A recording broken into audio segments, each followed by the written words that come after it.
Steve Headley, who is the Assistant General Secretary of the RMT.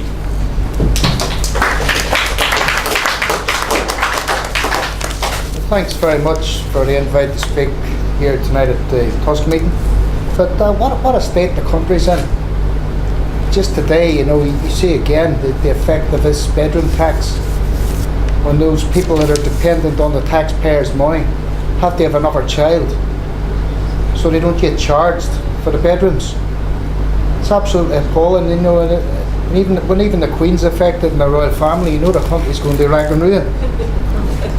But on a serious note, when that child's born with a silver spoon in its mouth, it'll never have to worry about where he's living. It won't be like Cunninghans, where the public housing, the council housing, is so limited that people have to compete in order to get a one-bedroom flat, and it's amazing if you get a two-bedroom flat, then the council are only too quick to evict people. Seem to forget that they've got these royals down there who are funded in a public building where we pay for down there. They've got several of them all over the country, and we're supposed to celebrate when another one of them's born. Fantastic. Don't see the Daily Mail complaining about that, the taxpayers picking up that bill. But that little rant over, we're here to talk about TUSC, aren't we? The history of the RMT is closely intertwined with the history of TUSC. We were thrown out of the Labour Party 10 years ago now, and that was for the crime of supporting socialist candidates, and that was actually up in Scotland, the Scottish Socialist Party. And the Labour Party threw their dumb out of the pram and said, well, if you're going to support somebody else, you can't support Labour candidates, you can't be affiliated to the Labour Party. And it's actually still in our rule book, unfortunately, that we are supposed to affiliate the Labour Party. So we're in a bizarre situation where we send them a cheque every year and they send it back to us and don't cash it. We do have some of the better Labour MPs, and I'll use that word carefully because I don't know what good Labour MPs are anymore, but we do have some of them on our parliamentary group. But the union's coming more and more to a position where we are backing TUSC as the trade union and socialist coalition, and I'd have to say the dominant strain of thought in the RMT is that we do need a new party now. A coalition just isn't going to cut it. We do need a party that's going to represent working people. And if you look at the other unions, we've got Unite, and it's already been mentioned by the chair.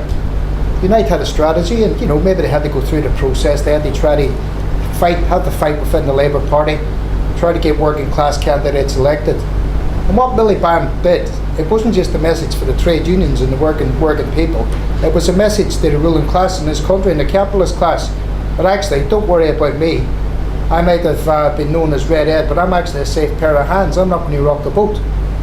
And the message for ordinary trade unionists who might be in the Labour Party is, well, you can go round and you can knock doors and you can put leaflets in for us, you can campaign for us to get elected. We might even give you a councillor here and there, because we can't really be bothered to deal with the day-to-day problems. They're too much hassle. But don't think you're ever going to get MPs, because if you get MPs, then we're going to come for you. And I think it's time really that the other trade unions woke up to this fact. Unite actually gave £3 million a year to the Labour Party, £3 million.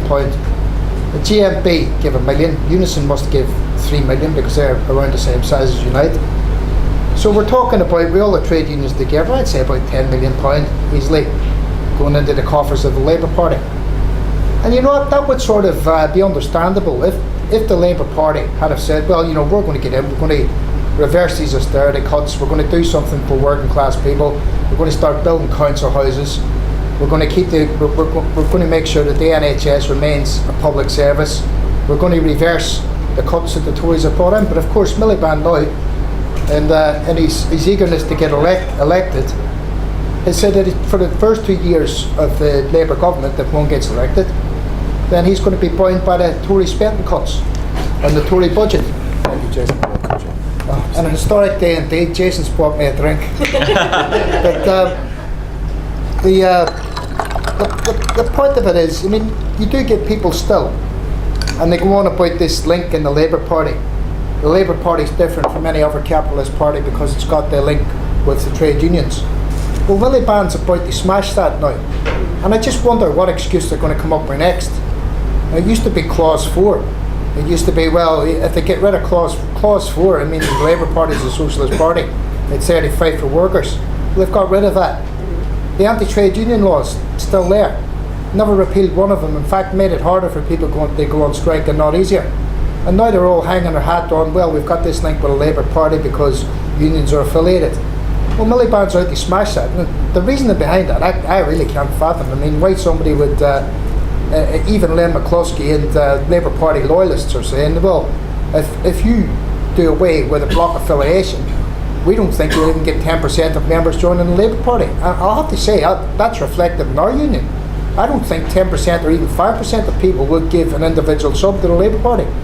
Of course, when he's got Lord Sainsbury hovering in the background, getting his candidates elected, the people in Progress, who he's funding the election campaigns, I don't think £10 million is a lot of money for Miliband to consider. He must have some backup plan. Sainsbury must have said to him, and other rich people must have said to him, well, get rid of this trade union link, it'll make it much easier for us to fund you. So people have been saying, well, TUSC's it's a really good idea, but actually when you start candidates you get a minuscule vote. Well, I live in East London, I live in East Ham, and that's the borough that Keir Hardie came from. And if anybody thought when the Labour Party started off it was the independent Labour Party and small political factions getting together, if anybody thought they got a mass vote then, well, they're seriously deluded. Just go back, don't take my word for it, Google it and go on the internet.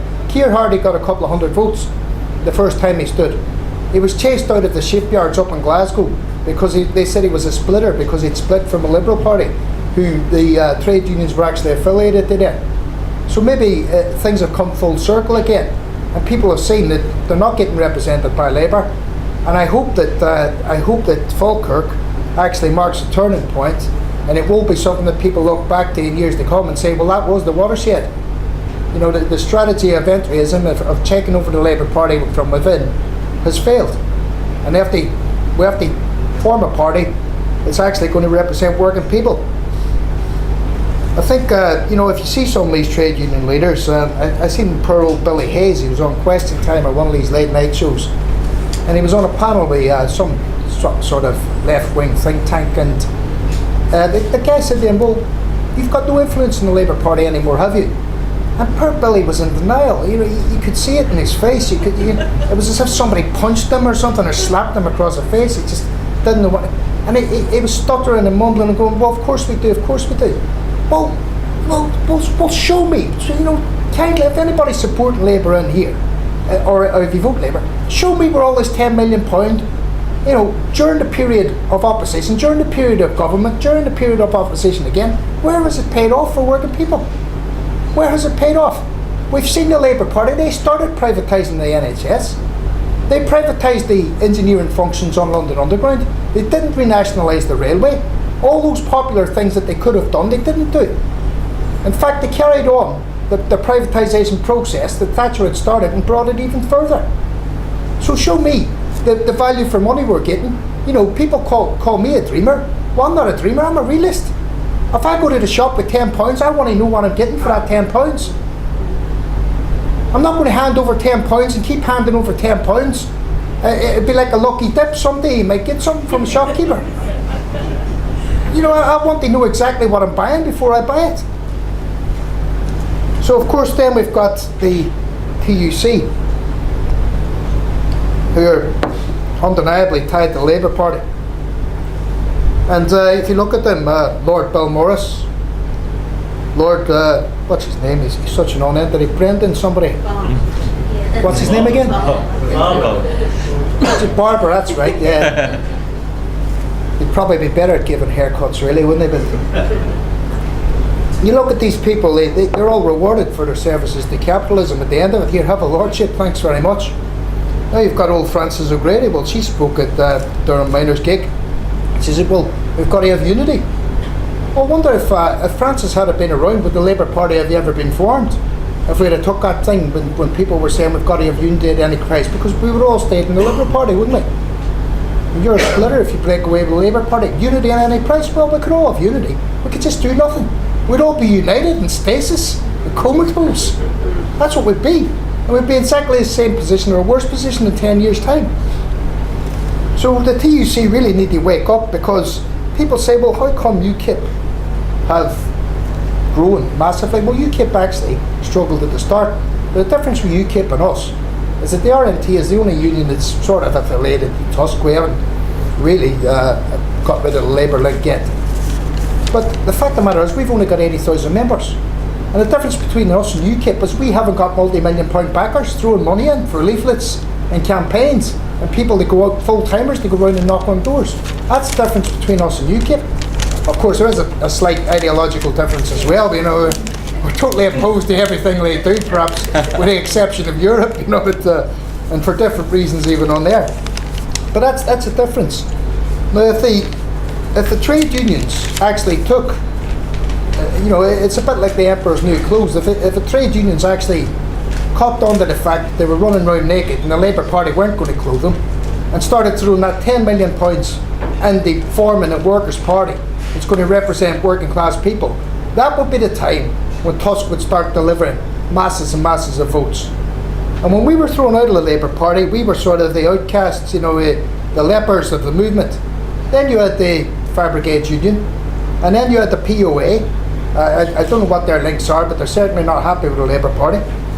You've got the PCS who are there, who are not affiliated. And by the way, you know, I'm a bit fed up with the PCS, because every time we have one of these TUSC campaigns, you get people from the PCS come along, and it's about time they started funding this organisation as well. They started funding TUSC and arguing for that in their branches.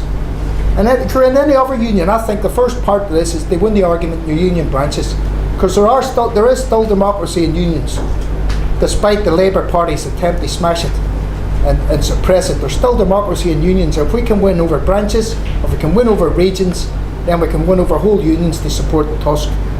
And that's the task ahead, really. There's no looking back.